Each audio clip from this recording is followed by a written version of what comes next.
கிறிஸ்து இயேசுவுக்கு மிகவும் பிரியமான சகோதர சகோதரிகளே, நம் யாவருக்கும் நம்முடைய சர்வ வல்லமையுள்ள யெகோவா தேவனையும் அவரது ஒரே குமாரனும் நம்முடைய ஆண்டவருமாகிய இயேசு கிறிஸ்துவையும் அதிக அறிவினால் கிருபையும் சமாதானம் நம் யாவருக்கும் பெருகு கடவுது என்ற வாழ்த்துரை தெரிவித்துக் கொண்டு, இன்றைய நாளிலும் நாம் பார்க்கக்கூடிய இந்த ஒரு ஆவிக்குரிய பாடத்தின் தலைப்பு யோனாவை குறித்ததான சிந்தனைகள் அப்படிங்கிற தலைப்பில் நம்ம இன்றைக்கி பார்க்க போகிறோம். யோனாவை குறித்ததான சிந்தனைகள் அப்படிங்கிற தலைப்பில் இன்றைக்கி பார்க்க போகிறோம். இந்த ஒரு பாடம் பார்க்கும்போது யோனா தீர்க்கதரிசியின் புஸ்தகத்தில் 2ஆம் அதிகாரம் அதிலிருந்து இந்த பாடம் எடுக்கப்பட்டிருக்கு.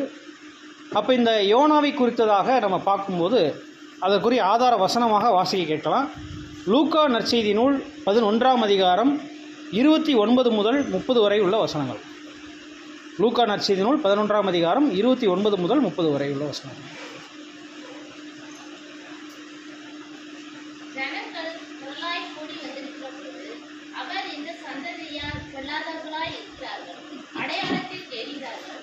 ஆனாலும் யோனா தீர்க்கதரிசியின் அடையாளமே அன்றி வேறு அடையாளம் இவர்களுக்கு கொடுக்கப்படுகிறது. யோனா நினிவே பட்டணத்தார் அடையாளமாய் இருப்பது போல மனுஷகுமாரனும் இந்த சந்ததிக்கு அடையாளமாய் இருப்பார். பாருங்க, போதும் சௌரி. அப்போ நம்ம பார்க்கும்போது என்ன நம்ம பார்க்குறோம் அப்படின்னா, யோனா தீர்க்கதரிசி இவரை குறித்து நம்ம பேசிக் கிளாஸில் நிறையா ஒருவேளை படிச்சிருக்கலாம், கேள்விப்பட்டிருக்கலாம், அநேக பாடங்கள் வாயிலாக கற்றுக்கொள்ளிருக்கலாம். இந்த யோனா தீர்க்கதரிசியை பற்றி பேசும்போது நம்முடைய ஆண்டவராக இயேசு கிறிஸ்து என்ன சொல்கிறாருன்னா, என்னதான் நீங்கள் அடையாளம் தேடினாலும் அந்த யோனா தீர்க்கதரிசியின் அடையாளமே அன்றி வேறே அடையாளம் உங்களுக்கு யாரும் கொடுக்கப்படுறதில்லை. அப்படின்னா இந்த யோனா தீர்க்கதரிசியின் அடையாளம் எப்படியோ அப்படி தான் மனுஷகுமாரனும் அடையாளமாக இருப்பார் அப்படிங்கிறத இந்த ஒரு ஆதார வசனத்தில் நம்ம பார்த்துக்கோம். அப்படின்னா இங்கே நம்ம இந்த ஒரு பாடத்தில் யோனா தீர்க்கதரிசி பார்க்கும்போது ஆண்டவராக இயேசு கிறிஸ்துவுக்கு ஒரு நிழலாக அங்கே காட்டப்படுகிறார். இன்றைக்கு நம்முடைய பாடம் எப்படி இருக்குது அப்படின்னு கேட்டோம்னா, திருச்சபை வகுப்பாருக்கு இந்த யோனா தீர்க்கதரிசி ஒரு சிலருக்கு அடையாளமாக இருக்கார். திருச்சபை வகுப்பாரிலேயே ஒரு சிலருக்கு இந்த யோனா தீர்க்கதரிசி அடையாளமாக இருக்கார். ஏன் அப்படின்னா, இந்த யோனா தீர்க்கதரிசியினுடைய கேரக்டரை கொஞ்சம் நேரம் நம்ம தியானிச்சுக்கிட்டே வந்தோம்னு வச்சுக்கோங்களேன். அப்போ தான் தெரியும் இவர் எப்படிப்பட்டவர், எப்படி நம்மளுக்கு முன் உதாரணமாக இருக்காருங்கிறத நம்ம இன்றைக்கி பார்க்கலாம். சரி, ஒரு தீர்க்க தரிசனம் தேவன் அங்கே சொல்லி அனுப்புகிறார் அப்படின்னு சொன்னால் எதற்காக அங்கே அனுப்புவார்? எதுக்காக அனுப்புகிறாரு? ஜனங்கள் மேலே ஒரு அன்பு, தேவனுடைய அன்பை அங்கே வெளிப்படுத்தும் விதமாக, அல்லது ஒரு அழிவு வரப்போது நீங்கள் என்ன பண்ணிக்கங்க, உங்களையவே நீங்கள் காப்பாற்றிக்கிங்க, அதிலிருந்து தப்பித்துக் கொள்ளுங்கள் அப்படின்னு சொல்லி அங்கே தேவன் என்ன பண்ணுறார் அப்படின்னு பார்க்கும்போது அங்கே எச்சரிப்பின் செய்தியை அங்கே கொடுக்கறதாக நம்ம பார்ப்போம். அப்போ எச்சரிப்பின் செய்தி கொடுக்குறார் அப்படின்னு சொன்னால் அது தேவனுடைய அன்பு அல்லது இரக்கம் அங்கே வெளிப்படுவதனுடைய அந்த வெளிப்படக்கூடிய விஷயந்தான்.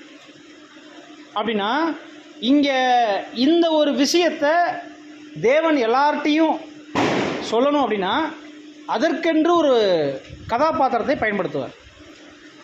அந்த கதாபாத்திரம் எப்படி இருக்கணும்னா, ஒரு தீர்க்கதரிசினா எப்படிப்பட்ட கேரக்டர்ஸ் இருக்கணும் அப்படின்னு நம்ம எடுத்துட்டோம்னா, ஒரு தீர்க்கதரிசி, இன்றைக்கி நம்மளும் தீர்க்கதரிசிகள் அழைக்கப்பட்டிருக்கோமா இல்லைங்களா? தேவனுடைய உண்மையான சத்தியத்தை உண்மையாக சொல்லும்படியாக அழைக்கப்பட்டிருக்கிறோம். அப்போ தீர்க்கதரிசியினுடைய கேரக்டர் எப்படி இருக்கணும்? தேவன் என்ன சொல்கிறாரோ அதை அப்படியே செய்யணும்.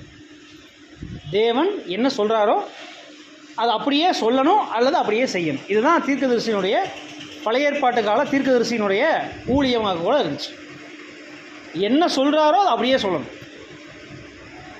பாருங்கள், எடுத்துக்காட்டுக்கு நம்ம சில தீர்க்கதரிசிகளை குறித்து நம்ம தியானிக்கலாம். ஒரு தீர்க்கதரிசியை பார்த்து சொல்கிறாரு, நீ போய் ஒரு சோர ஸ்திரியை சேர்த்துக்கொள் அப்படிங்கிறார். ஒரு தனி பாடம் ஓசியா.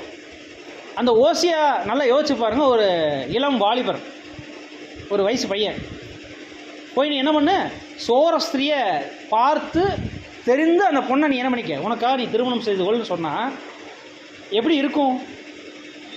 இப்போ ஒருவேளை நான் இருக்கிறேன், எனக்கு கல்யாணம் ஆயிடுச்சு, ஒருவேளை கல்யாணமாகாத ஒரு வாலிபனாக நான் இருந்து தேவன் திடீர்னு என்னை கூப்பிட்டு சொல்கிறாரு, சபையாக சொன்னால் நீங்கள் எல்லோரும் என்ன பண்ணுவீங்க, சப்போர்ட் பண்ணுவீங்க. தனியாக என்னை மட்டும் கூப்பிட்டு என்ன சொல்கிறாரு, போய் ஒரு தவறான வேசி பெண்ணை பார்த்து நீ கல்யாணம் பண்ணிக்கன்னு சொல்கிறாரு. நானும் போய் என்ன பண்ணிட்டேன், கல்யாணம் பண்ணிட்டேன். கல்யாணம் பண்ணிவிட்டு ஒரு வேளை நான் இங்கே சபைக்கு வந்தேன்னா நீங்களாம் என்ன பண்ணுவீங்க? எப்பா தேவன் தான்ப்பா சொன்னார் அப்படின்னு சொன்னால் நீங்கள் ஏற்றுக்குவீங்களா? முதல்ல வெளியே போ, நீ பண்ணது உண்மையா இல்லைங்களா? சரி, எங்கள் வீட்டுக்குள்ளே அடுத்து உள்ள நுழைஞ்சா எங்கள் அப்பா அம்மா என்ன பண்ணுவாங்க? ஏன்டா பண்ணுனதான் பண்ண, இவ்வளவு மோசமான ஒரு பெண்ணை போய் நீ என்ன பண்ணிட்ட? சரி, அப்போ என்ன பண்ணுவாங்க? வீட்டுக்குள்ளே உள்ள விடுவாங்களா? உனக்கு என்ன இடத்துல எந்த பங்கும் இல்லை, நீ வெளியே போய் என்னமோ பண்ணு, துரத்தி விட்டுருவாங்களா? மாட்டாங்க. மூன்றாவது, சமூகம் எப்படி பார்க்கும்? எங்கள் வீட்டை பார்த்தாலே ஒரு மாதிரி பார்த்துக்கிட்டே போவாங்களா இல்லைங்களா? உண்மையா இல்லைங்களா? அப்போ அந்த ஓசியா தீர்க்கதரிசி எவ்வளோ கஷ்டப்பட்டிருப்பார். எந்த அளவுக்கு வீட்டை விட்டு வெளியே போக முடியுமா? மனைவி நம்பி விட்டுட்டு போக முடியுமா அவரால்? ஓசியா தீர்க்கதரிசினால். அப்போ அவர் எப்படிப்பட்ட ஒரு கஷ்டத்தை அனுபவிச்சிருப்பார். தேவன் சொல்லிட்டாரு, சொன்ன விதமாக வாழ்கிறதுனா எவ்வளவு கஷ்டங்கள் இருக்குங்கிறத யோசிச்சுப்பார். இன்னொருத்தர் இருக்கிறார், அவர்கிட்ட போய் தேவன் என்ன சொல்லிட்டாருன்னா, நீ என்ன பண்ண 40 நாள் ஒரு சைடே படுத்துக்க அப்படின்ட்டார். நீ சாப்பிடணும்னா மனித மலத்தினால நீ ரொட்டி சுட்டு நீ என்ன பண்ண சாப்பிடுன்னு சொல்லிட்டாரு. தேவன் ஈஸியாக சொல்லிட்டாரு. எப்படி இருக்கும் தெரியுங்களா? ஒன் சைடாக நீங்கள் 40 நாள் படுத்து பாருங்கள், இந்த பக்கம் திரும்பி படுக்கக்கூடாது, ஒரு பக்கம் பக்கவாதம் வந்த மாதிரி ஆயிடும். உண்மையா இல்லைங்களா? எப்படி இருக்குது யோசிச்சு பாருங்கள். அப்போ தேவன் அங்கே சொல்கிறார் அப்படின்னா அதை செய்கிறதுக்குள்ள அந்த தீர்க்கதரிசிகளுக்கு பயங்கரமான பாடாக இருக்குது, பயங்கரமான உபத்திரவங்களாக இருக்குது. அவர் என்ன சொல்கிறாரு? எக்ஸாம்பிள், நீ செய்கிறது மாதிரி அவங்களுக்கு 40 வருஷம் நடக்கும், நீ செஞ்சு காமிச்சது மாதிரி அவங்க இந்த மாதிரி மாற போகிறாங்க அப்படின்னு அவங்களுக்கு எக்ஸாம்பிள் தான் காட்டுறாரு. ஆனால் இங்கே தீர்க்கதரிசியினுடைய கஷ்டம் எப்படி இருக்கும்? எப்படிப்பட்ட வாழ்க்கையை வாழ முடியும் தேவன் முன்பதாக? ரொம்ப ஒரு இக்கட்டான சூழ்நிலை. யார் முன்னாடி அப்படின்னு கேட்டோம்னா இந்த ஜனங்கள் முன்னாடி. ஜனங்களுக்கு எக்ஸாம்பிளான ஒரு வாழ்க்கை வாழணும். இதுதான் தீர்க்கதரிசிகளுடைய விஷயம், வாழ்க்கை. அப்போ தேவன் சொல்லிட்டார் அந்த மாதிரி செஞ்சு காமிக்கணும் அப்படின்னா மற்ற ஜனங்கள் எல்லாரும் வித்தியாசமாக நடந்துட்டு இருப்பாங்க. அவங்களுக்கு விரோதமான வாழ்க்கையை இவங்க வாழ்ந்து காமிக்கணும். ஏன்னா தேவன் சொல்லிட்டார். பாருங்க, தேவன் சொல்லிட்டார். இப்போ நான் போய் ஒருத்தவங்களை பார்த்து நீங்கள் அழிய போகிறீங்க, நீங்கள் நாசமாக போக போகிறீங்க அப்படின்னு நான் சொன்னேன்னா என்னை கூப்பிட்டு வாழ்த்துவாங்களா? என்ன பண்ணுவாங்க? கல்லால் எடுத்து அடித்து கொண்டு ஓடுவாங்க. உண்மைங்களா இல்லைங்க? அப்போ ஒரு தீர்க்கதரிசியினுடைய வாழ்க்கை எப்படி இருக்குன்னு கேட்டிங்கன்னா, தேவனுடைய பார்வையில் அவருடைய சித்தம் செய்கிற கீழ்ப்படுகிற ஒரு மகளாக அங்கே பார்க்குறாரு. ஆனால் மனிதர்களுடைய பார்வையில் அவர் எப்படி இருக்கிறார் அப்படின்னு கேட்டிங்கன்னா, எதிரான, இன்னும் சொல்லணும்னா நம்ம பாஷையில் நம்ம ஊரில் இந்த அரசியல்வாதிகள்லாம் ஒரு தங்களுக்கு பிடிக்காதவங்களை என்ன வார்த்தை சொல்லிடுவாங்கன்னா தீவிரவாதிகள்னு சொல்லிடுவாங்க. தீவிரவாதினா அவங்களை கொலை செய்கிறதுக்கு தகுதி உள்ளவர். இந்த மாதிரி ஜனங்கள் பார்வையில் ஒரு மோசமான நடத்தை உள்ளவர்களாக, ஜனங்கள் பார்வையிலிருந்து எதிரான வாழ்க்கை வாழ்பவராக இருப்பாங்க இந்த தீர்க்கதரிசி. இந்த தீர்க்கதரிசிகளுக்குரிய அழைப்பை தான் இன்றைக்கி நீங்களும் நானும் என்ன பண்ணியிருக்கிறோம்? வாங்கியிருக்கிறோம். இப்படி வாழ்கிறதுக்கு தான் இந்த உலகத்துக்கு ஒத்த வேஷம் தெரியாமல் நீங்கள் என்ன பண்ணணும்? நன்மையும் தேவனுக்கு பிரியமான ஜீவபலியை நீங்கள் உங்களை ஒப்பு கொடுக்கணுங்கிறதா தேவன் எதிர்பார்க்கிற வாழ்க்கை. சரி, இதுதான் இன்ட்ரோடக்ஷன். இப்போ நம்ம யாரை பார்க்க போகிறோம்னா யோனா தீர்க்கதரிசி குறித்து பார்க்கணும். இதே மாதிரி ஒரு நல்ல மனுஷன் தான் யார் அப்படின்னு கேட்டிங்கன்னா யோனா தீர்க்கதரிசி. தேவன் பார்த்து அதில் பெஸ்ட்டாக யோனாவை அழகாக செலக்ட் பண்ணி என்ன பண்ணிட்டாருங்க, வாப்பா நான் சொல்கிறத நீ என்ன பண்ண, போய் இந்த நினிவே பட்டணத்துக்கு சொல்லு அப்படின்னு சொல்கிறார். நீங்கள் நல்லா கவனித்து பார்த்துட்டிங்கன்னா இருக்கிற தீர்க்கதரிசிகள்லையே எல்லா தீர்க்கதரிசியும் யாருக்கு தான் அனுப்பிச்சிருப்பாருன்னா இஸ்ரேல் தேசத்துக்கு மட்டும்தான் அனுப்பிச்சிருப்பார். இஸ்ரேல் அல்லது யூதா, அவங்களுக்கு மட்டும்தான் 12 கோத்திரத்துக்கு மட்டும்தான் தீர்க்கதரிசிகள். ஆனால் ஒரே ஒரு தீர்க்கதரிசி புறஜாதிக்கு போய் சொல்கிறாருன்னா அது யாருன்னு கேட்டிங்கன்னா இந்த யோனா தீர்க்கதரிசி. புறஜாதிகள் அப்படின்னா நினிவே பட்டணத்தார் யாருங்க? புறஜாதி. இந்த புறஜாதிக்காக தேவன் அனுப்பக்கூடிய ஒரு தீர்க்கதரிசி அப்படின்னு சொன்னால் அது யார் அப்படின்னு கேட்டோம்னா இந்த யோனா தீர்க்கதரிசி. சரி, இந்த யோனா தீர்க்கதரிசி எப்படிப்பட்ட ஆளாக இருக்கிறார் அப்படின்னு கேட்டோம்னா இதுக்கு முன்னாடி எப்படி இருந்தாருன்னு வசனம் சொல்லலை. ஆனால் இனிமே தீர்க்க தரிசனம் வாங்கின உடனே இவர் என்னென்னலாம் பண்ணுறாரு, என்னென்ன அலும்பெல்லாம் பண்ணுறாரு அப்படிங்கிறத வசனம் அழகாக எடுத்துரைக்குது. நீங்கள் 1ஆம் அதிகாரத்தில் யோனா நீங்கள் எடுத்துட்டிங்கன்னா வாசிக்க, 1ஆம் அதிகாரத்துலேருந்து யோனா 1ஆம் அதிகாரம் 1ஆம் வசனத்தை வாசிக்க. அமித்தாயின் குமாரனாகிய யோனாவுக்கு கர்த்தருடைய வார்த்தை உண்டாகி, அவர், நீ எழுந்து மகாநகரமாகிய நினிவேவுக்கு போய் அதற்கு விரோதமாக பிரசங்கி, அவர்களுடைய அக்கிரமம் என் சமூகத்தில் வந்து எட்டினது என்றார். அப்பொழுது யோனா கர்த்தருடைய சமூகத்திலிருந்து விலகி தர்ஷூஷுக்கு ஓடிப் போகும்படி எழுந்து யோப்பாவுக்கு போகும்.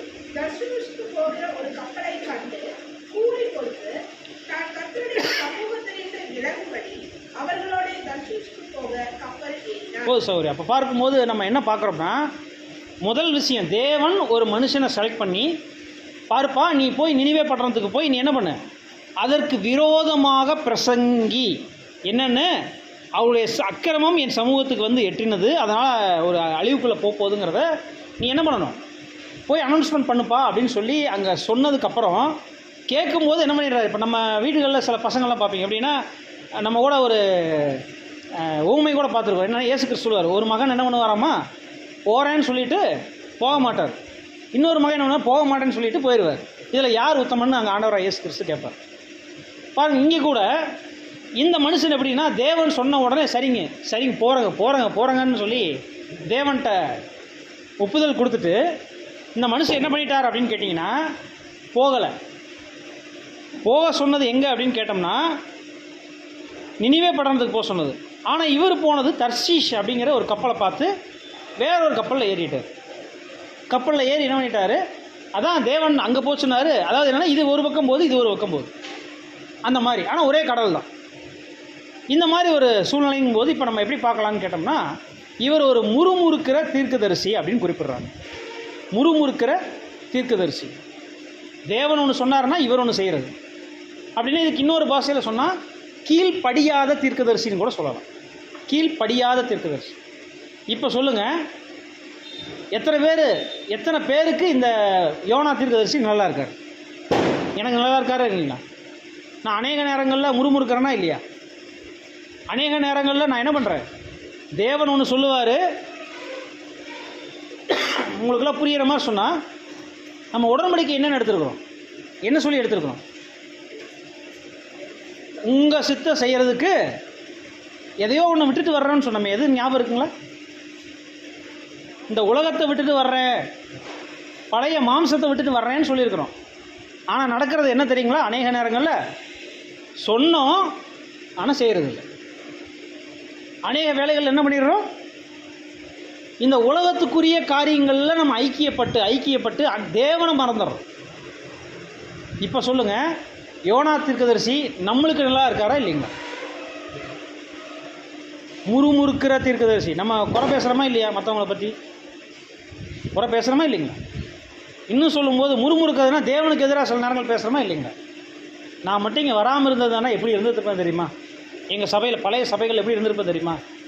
சொல்கிறோமா இல்லைங்களா? அன்புக்குரிய சகோதர சகோதரிகளே, பாருங்கள், மற்ற தீர்க்கதரிசிகளிலிருந்து மாறுபட்ட கோணத்தில் நம்ம யோனாவை பார்க்கலாம். பாருங்கள், இந்த யோனாவை பற்றி சொல்லும்போது முதலாவது விஷயம் நம்ம என்ன சொல்கிறோம்னா, அவர் ஒரு கீழ்ப்படியாத அல்லது பழிவாங்கிற தீர்க்கதரிசி. நம்மளுக்கு பழிவாங்கிற என்ன இருக்கா இல்லைங்களா? என்னை இப்படி பண்ணிட்டீங்கன்னா அவருக்கு இப்படி நடக்கணும், பழிவாங்கிற என்ன இருக்கா இல்லைங்களா? யாரா இல்லைன்னு சொல்லுங்கள். நம்மளை மாதிரியே ஒரு தீர்க்கதரிசி, நம்மளை மாதிரியே ஒரு கேரக்டர் உள்ளவர் தான் யாருன்னா இந்த யோனா தீர்க்கதரிசி. அன்புக்குரிய சகோதர சகோதரிகளே, பாருங்கள், இவருடைய ஊழியம் எங்கே இருக்குது அப்படின்னு கேட்டோம்னா, புறஜாதிகளினுடைய தேசத்துக்குள்ளே. இன்றைக்கி நம்ம கூட எந்த தேசத்தில் தான் இருக்கோம்? புறஜாதிகளுடைய தேசத்தில் இருக்கும்.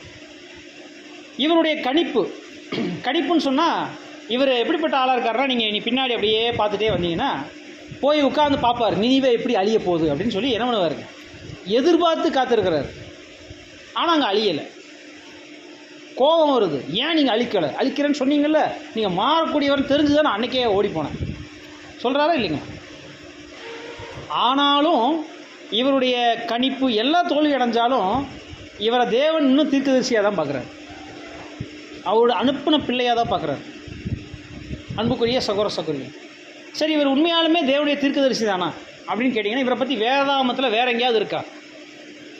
இந்த யோனா புஸ்தகத்தை தவிர வேறு ஏதாவது புஸ்தகத்தில் யோனாவை பற்றி சொல்லப்பட்டிருக்கான்னு கேட்டால் ஆண்டவராக இயேசு கிறிஸ்து நிறையா கோட்டிங் பண்ணி கொடுத்துருக்குறாரு. யோனா தீர்க்கதரிசி வாழ்ந்தாருங்கிறதுக்கு பழைய ஏற்பாட்டில் வேறு எங்கேயாவது இருக்கா?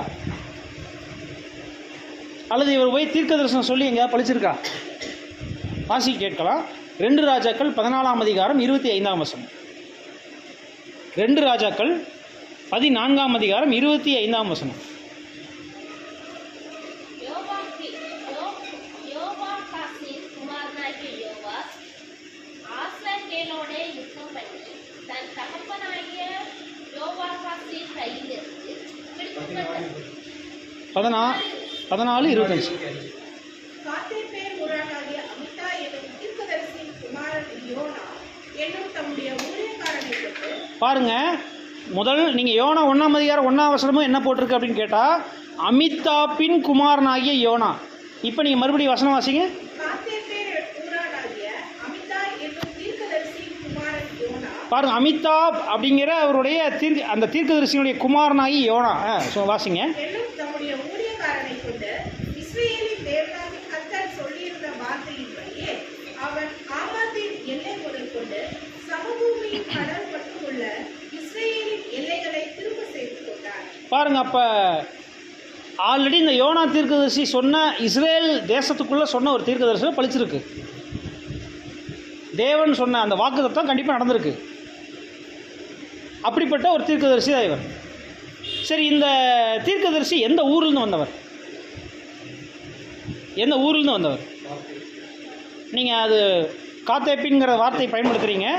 ஆனால் இது நீங்கள் யோசிக்கலாம். யோவான் 7ஆம் அதிகாரம் 52ஆவது வசனத்தில் பரிசேயர்கள்லாம் ஒரு கணிப்பு சொல்கிறாங்க. என்ன கணிப்புன்னா, வாசிங்க. கலிலேயாவிலிருந்து ஏதாவது நன்மையை பெறக்கூடுமோ அப்படின்னு கேட்குறாங்க. வாசிங்க. அதற்கு அவர்கள், நீரும் கலிலேயனோ? கலிலேயாவிலிருந்து ஒரு தீர்க்கதரிசியும் எழும்புகிறது இல்லை என்பதை ஆராய்ந்து பாருங்கள். பாருங்க, கலிலேயாவிலிருந்து ஒரு தீர்க்கதரிசி கூட என்ன ஆகலை, எழும்புனதில்லைங்கிறத நீங்கள் ஆராய்ந்து பாருங்கள்னு சொல்கிறாங்க. ஆனால் இந்த யோனா தீர்க்கதரிசியினுடைய ஊர் எதுன்னு கேட்டிங்கன்னா கலிலேயா. கலிலேயாவிலிருந்து வந்த ஒரு தீர்க்கதரிசி தான் யார் அப்படின்னு கேட்டிங்கன்னா இந்த ஒரு யோனா தீர்க்கதரிசி. சரி, இப்போ இந்த நிழல்னால் இந்த யோனா தீர்க்கதரிசி நிழலாக இருக்கிறாரு. நிஜம் அப்படின்னு நம்ம பார்த்துட்டோம்னா, பாருங்கள், யோனா தீர்க்கதரிசி எங்கே அனுப்பப்படுகிறார் அப்படின்னு கேட்டோம்னா நினிவே பட்டணத்துக்கு. அப்போ நினிவே இந்த எதற்கு அடையாளமாக இருக்குது அப்படின்னு கேட்டோம்னா அது நிழல். நிஜம் பார்க்கும்போது இந்த உலகத்திற்கு அடையாளமாக இருக்குது. அப்போ இந்த உலகம் அப்படின்னு சொல்லும்போது நீங்கள் எப்படி நினிவே நீங்கள் உலகம்னு சொல்கிறீங்க அப்படின்னு கேட்டிங்கன்னா, நீங்கள் வசனங்களில் பழைய ஏற்பாடில் என்ன, நினிவேயின் பாரம், நினிவேயின் பாரம். நினிவேன்னா அது அங்கே உலகத்தை குறிக்குது, பாரம்னா தள்ளி விடுவேன் அப்படிங்கிற அர்த்தத்தை குறிப்பிடுது. அப்போ இது போன்ற வசனங்களின் அடிப்படையில் பார்க்கும்போது நினிவே உலகத்திற்கு அடையாளமாக இருக்குது. சரி, அப்போ நினிவே உலகத்திற்கு அடையாளமாக இருக்குன்னா இப்போ உலகம் திருத்தப்படணும். அதற்காக அனுப்பப்படக்கூடியவர் யார் அப்படின்னு கேட்டோம்னா வேதாகமத்தில் 2 பேரை பற்றி பேசுது. ஒருத்தர் யார் அப்படின்னா முதலாம் ஆதாம். இரண்டாவது யாருன்னு கேட்டிங்கன்னா 2ஆம் ஆதாம். முதலாம் ஆதாம், 2ஆம் ஆதாம். இந்த 2 ஆதாம்களும் எப்படி இருக்கிறாங்கன்னு கேட்டிங்கன்னா பாவ நிலையில் இருக்கக்கூடியதாக இங்கே காட்டப்படுது.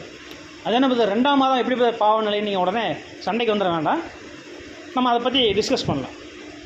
ஏன்னா இந்த யோனா எப்படிப்பட்ட ஒரு கேரக்டரில் இருக்காருன்னு கேட்டிங்கன்னா கீழ்ப்படியாமைக்குரிய ஒரு கேரக்டரில் இருக்கார். கீழ்ப்படியாமைன்னு ஒரு கேரக்டர். ஏன்னா தேவன் சொன்னதை செய்யாதவர் அப்படின்னு சொன்னால் இப்போ யாருக்கு பொருந்தும்? முதலாம் ஆதாமுக்கு பொருந்தும். தேவன் சொன்ன வேலையை அவர் செய்யலை, முதலாம் ஆதாம். ஆனால் 2ஆவது ஆதாம் எப்படிங்க நீங்கள் கீழ்ப்படியாமையின் கேரக்டருக்குள்ளே வர்றீங்க அப்படின்னு கேட்டால், நம்முடைய ஆண்டவராக இயேசு கிறிஸ்து பாவம் இல்லாதவர், பரிசுத்தமானவர், பாவத்துக்கு விலகினவர். அவர் எப்படி பாவத்துக்குள்ளே நீங்கள் அப்படின்னு சொல்லும்போது அங்கே பாவம் இல்லாத, இன்னும் சொல்லும்போது நியாயப்பிரமாணத்தின்படி வாழ்கிறவன் பிழைப்பான் அப்படின்னு எப்படி அவரால் மறிக்க முடிச்சது? ஆண்டவராக இயேசு கிறிஸ்துனால. நம்முடைய பாவங்களை சுமந்து தீர்த்த தேவ ஆட்டுக்குட்டி, நம்முடைய பாவங்களை சுமந்து தீர்த்த தேவ ஆட்டுக்குட்டி.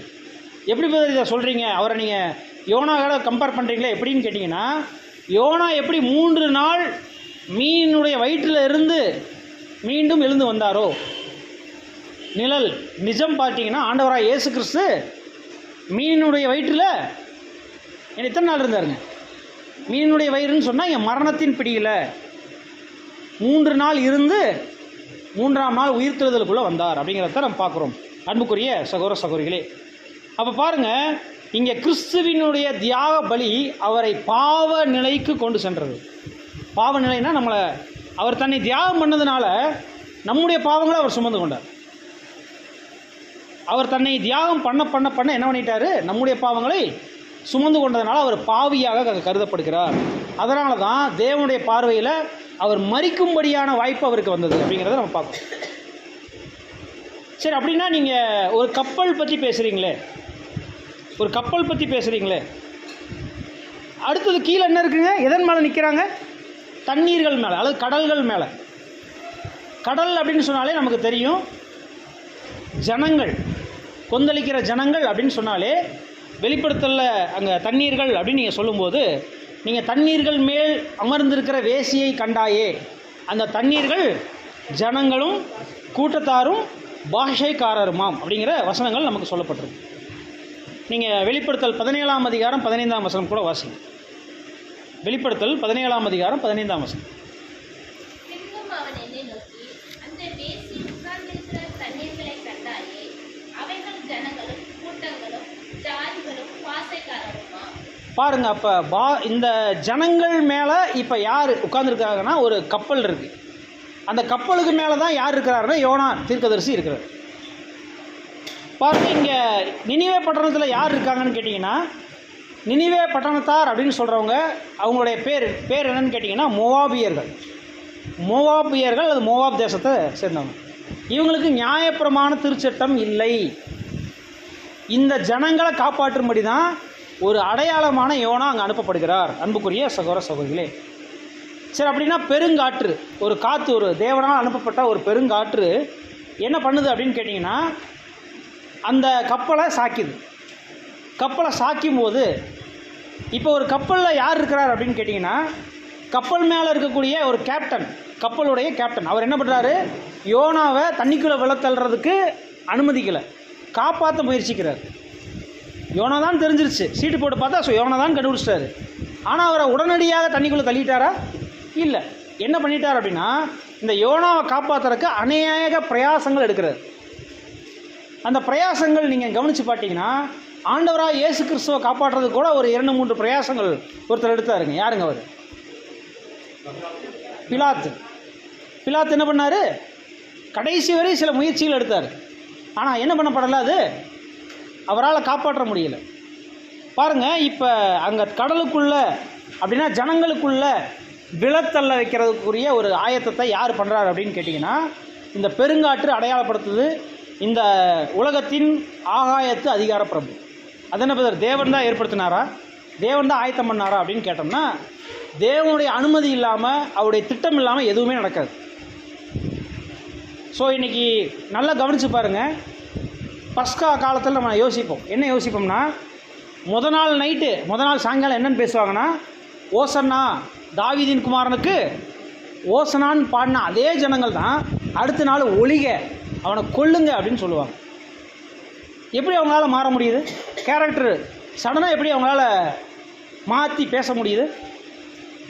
ஏன்னா இந்த உலகத்தின் அதிபதியாகிய சாத்தான், ஆகாயத்து அதிகார பிரபுவாகிய சாத்தான், அவனுடைய கண்ட்ரோலில் இருக்கக்கூடிய ஜனங்கள் என்னவாங்க அப்படின்னு கேட்டோம்னா, கண்டிப்பாக அவர்கள் ஜனங்களை அங்கே மனமாடக்கூடிய காரியத்தை செய்கிறாரு. வாசிங்க, எபேசியர் 2ஆம் அதிகாரம் 2ஆம் வசனம்.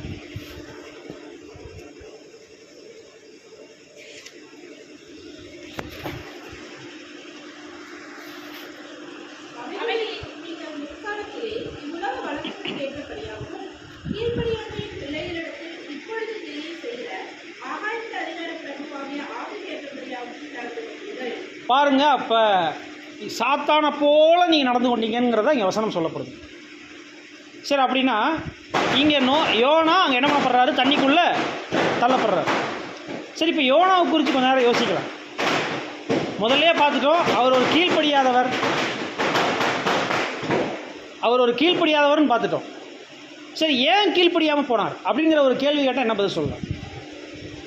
ஏன் கீழ்ப்படியாமல்? அது ஒரு பயம் இருக்குது. கரெக்டு. வேறு இன்னும் நீங்கள் உண்மையாலுமே யோசிச்சு பார்த்தோம்னா, இப்போ அப்பா சொல்கிறாரு போய் அதை செஞ்சுட்டு வான்னு சொன்னால் செஞ்சுட்டு வரணுமா இல்லைங்களா? எப்படி? பொறாமை, ஒரு பழி வாங்கக்கூடிய எண்ணம், அதெல்லாம் நம்ம முதலே பார்த்துட்டோம். ஓகே, நல்ல ஐடியா தான். இன்னும் வேறு ஏதாவது முக்கியமான பாயிண்ட்டை நான் இன்னும் சொல்லலை, நீங்களும் இன்னும் அதை சொல்லலை. அதாவது பழி வாங்கக்கூடிய எண்ணங்கள். ஓகே, இன்னும் வேறு அது கூட அவருடைய எண்ணங்கள். கரெக்ட். அதெல்லாம் நீங்கள் ஓகே. இன்னும் ஒன்று முக்கியமானது, விசுவாசம் பத்தலை. யாருக்கு? யோனாவுக்கு. தேவன் சொன்னால் அது நடக்கும் அப்படிங்கிற விசுவாசம் அல்லது தேவன் மேலே வைக்கக்கூடிய வைராக்கியம் பற்றலை. ஆங்கிலத்தில் சொல்லும்போது ரீப்ரிண்ட் நம்பர் 36 அதில் என்ன சொல்கிறாருன்னா, pestilence is lack of faith and trust in the promise of God. தேவனுடைய வாக்கு தத்தங்கள் மேலே அவருக்கு விசுவாசமும் நம்பிக்கையும் குறைவுபட்ட நிலைமையில் இருந்துச்சு அப்படின்னு சொல்கிறார். குறைவுபட்ட நிலைமையில் இருந்துச்சுன்னு சொல்கிறார். பெஸ்டிலன்ஸ் அப்படின்னு சொன்னால் ஒரு கொள்ளை நோய் மாதிரி, அதாவது தேவன் மேலே ஒரு நம்பிக்கை இல்லாத நிலைமை. அன்புக்குரிய சகோதர சகோதரிகளே, அப்போ கர்த்தர்கிட்ட அடையாளம் கேட்கும்போது அங்கே அவர் கூட சொல்கிறாரு யோனாவின் அடையாளம் அப்படிங்கிறார். அப்போ அடையாளம்னா என்ன அப்படின்னு நம்ம பார்க்கும்போது, மீனினுடைய வயிற்றில் 3 நாள் அப்படின்னா அது எதை அடையாளப்படுத்துதுன்னா மரணத்தின் பிடியில் அப்படிங்கிற விஷயம். பாருங்கள், இப்போ இன்னொரு விஷயம் வச்சு பாருங்கள். தேவன் பார்வையில் இந்த யோனா எப்படிப்பட்டவர்? கீழ்ப்படியாதவர். சிம்பிளாக சொன்னால் கீழ்ப்படியாதவர். அவரையும் தேவன் கையாளுறாராமா. இந்த பாடத்தில் எப்படி சொல்கிறாங்கன்னா, ரீப்ரிண்ட் நம்பர் 488 பேஜ் நம்பர் 1 என்ன குறிப்பிட்றாருன்னா, தேவன் கீழ்ப்படியாத தீர்க்கதரிசியை கூட என்ன பண்ணுறாராமா தம்முடைய திட்டத்துக்காக பயன்படுத்துகிறார் அப்படின்னு இங்கே குறிப்பிட்றாரு. கீழ்ப்படியாதவன். இப்போ யோசிச்சு பாருங்கள், நம்ம எல்லோரும் கீழ்ப்படிஞ்சவங்களா கீழ்ப்படியாதவங்களா? உண்மையை சொன்னால் நம்மளை மாதிரி அயோக்கியம் யாருமே இல்லை, என்னை மாதிரி அயோக்கியம் யாருமே இல்லை. உண்மையா இல்லைங்களா? அப்படின்னா என்னையும் தேவன் பயன்படுத்துகிறார் அப்படின்னு சொன்னால் உங்களையும் தேவன் பயன்படுத்துகிறாருன்னா யோசிச்சு பாருங்கள். அவருடைய திட்டத்துக்காக, அவருடைய சித்தத்துக்காக தேவன் நம்மளை பயன்படுத்தி கொண்டு இருக்கிறார். அன்புக்குரிய சகோதர சகோதரிகளே, இப்போ யோசிச்சு பாருங்கள். மத்தேயு 11ஆம் அதிகாரம் 22 24 வரை வாசிங்க. மத்தேயு 11ஆம் அதிகாரம் 22 முதல் 24 வரை.